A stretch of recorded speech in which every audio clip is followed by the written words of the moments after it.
ကဲယုံနေနဲ့ကွဲပြားအောင်ကြည့်ပုံမြတ်စွာဘုရားကဘယ်လိုဟောထားတော့အဲ့တုတ်တန်6ခုမှာ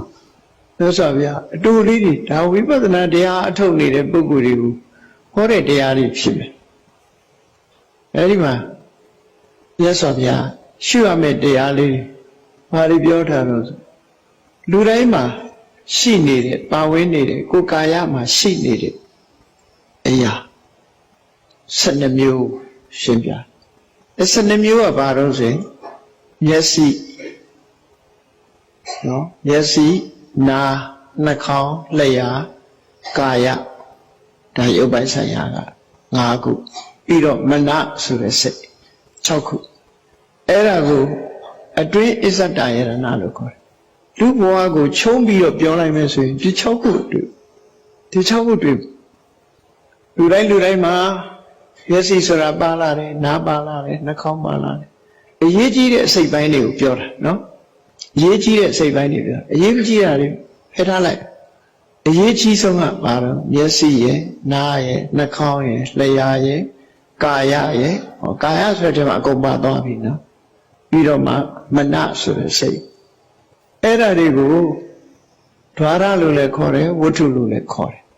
သို့သောဝတ္ထုလို့ခေါ်တဲ့နေရာမှာမနနေရာကိုဟရိယလို့သုံးကြတယ်ပေါ့ဟုတ်ပြီဓဝရလို့ခေါ်မယ်ဆိုရင်စက္ခုဓဝရသောတာဓဝရခန္ဓာဓဝရဇီဝဓဝရကာယဓဝရမနောဓဝရလို့ဓဝရ6ပါးရှိဒါလူတွေရဲ့တဏ္ဍာမှာရှာကြည့်လိုက်မယ်ဆိုရင်ဒီ6မျိုးတွေ့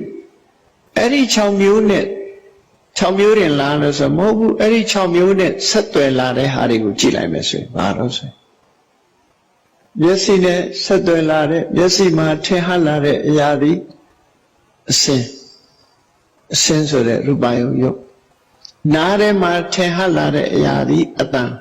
နှာခေါင်းထဲမှာပေါ်လွင်လာတဲ့ယုတ်ဒီအနတ်လျှာမှာပေါ်လွင်လာတဲ့ယုတ်ဒီအရာသာကိုယ်ကာယမှာပေါ်လွင်လာတဲ့ယုတ်ဒီအထိအတွေ့အထိအတွေ့ဆိုတာ3ခုကိုပြောတာဘာ3ခုလဲလို့ဆိုစဉ်းစားကြည့်လေကိုယ်လာထိလို့ရှိရင်ဘယ်လိုသိလဲ3မျိုးပဲသိတယ်ဘာလဲထိ3မျိုးပဲသိတယ်နော်ဥပမာကျမ်းပေါ်ထိုင်နေကျမ်းနဲ့ကိုယ့်ရဲ့တင်မာနဲ့ထိတယ်ဘယ်လိုသိလဲကျမ်းကိုထိုင်နေတဲ့နေရာဒီမာသလားပြော့သလားသိတယ်မာသလားပြော့သလားမာတယ်ပြော့တယ်လို့သိတာပထဝီကိုသိတာအဲ့ဒီမှာပူသလားအေးသလားနှွေးသလားအေးသလားသိလို့ရှိရင်တေဇောကိုသိတယ်အဲ့ဒီအောက်ကနေပြီးတော့တွန်းခံမှုလှုပ်ရှားမှုဆိုတာလေးကိုသိလို့ရှိရင်ဝါယောကိုသိတယ်လို့ခေါ်တယ်အဲ့တော့အထီးအတွေ့ဆိုတာရုပ်3ခုကိုပြောတာပထဝီရဲ့တေဇောရဲ့ဝါယောရဲ့ဆိုဒီရုပ်3ခုကိုပြောတာအဲ့တော့ကိုယ်ကာယမှာရှိလိုက်တာတွေးလိုက်တာနဲ့တပြိုင်နက်ကာယမှာလာပြီးတော့ပေါ်လွင်လာတဲ့ပထဝီတေဇောဝါယောဆိုတဲ့အထီးတွေ့ရုပ်3ခုနောက်တစ်ခါစိတ်ဆိုတဲ့စိတ်ဆိုတဲ့ द्वार ပေါ်မှာထင်ဟပ်လာတဲ့အာယုန်တွေကတော့များစွာရှိနိဗ္ဗာန်တောင်အပါဝင်ဖြစ်တယ်ပေါ့ဒါပေမဲ့နိဗ္ဗာန်ဆိုတာရမှပဲမြင်မှာပေါ့မရခင်မြင်လို့မရသေးဘူးအဲ့တော့သင်္ခါရတရားတွေထဲမှာကြည့်မယ်ဆိုရင်ကြံနဲ့မျက်စိနဲ့လည်းမြင်လို့မရဘူးနားနဲ့နားထောင်လို့လည်းမရဘူးနှာခေါင်းနဲ့နမ်းလို့လည်းမရဘူးလျှာနဲ့လျှက်လို့လည်းမရဘူးခန္ဓာကိုယ်နဲ့ထိတွေ့လို့လည်းမရဘူးဆိုတဲ့ကြံတဲ့သဘာဝတရားတွေအလုံးကိုဓမ္မယုံလို့ခေါ်လိုက်တာနော်ဓမ္မယုံလို့ခေါ်တာအလုံးကိုခြုံခေါ်လိုက်မျက်စိနဲ့မြင်ရတာကိုအစင်းအာယုရူပယုံနားနဲ့ကြားလို့ရတာကြတတ္ထယု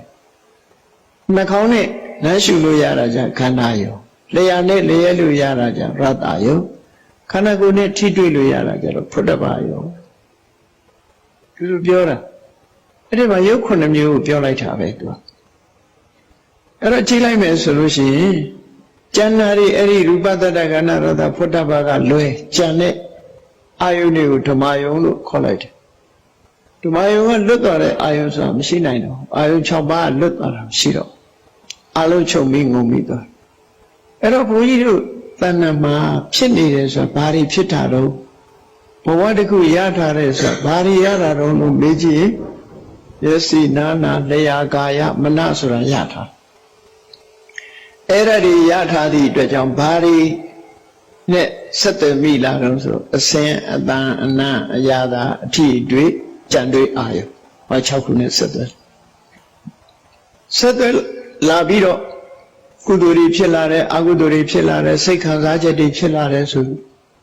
မြောက်များစွာပေါက်ဖွားပြီးတော့လာလိမ့်တဘာဝတရားတွေဟာမြောက်များစွာပြန်ပွားပြီးပေါက်ဖွားလာ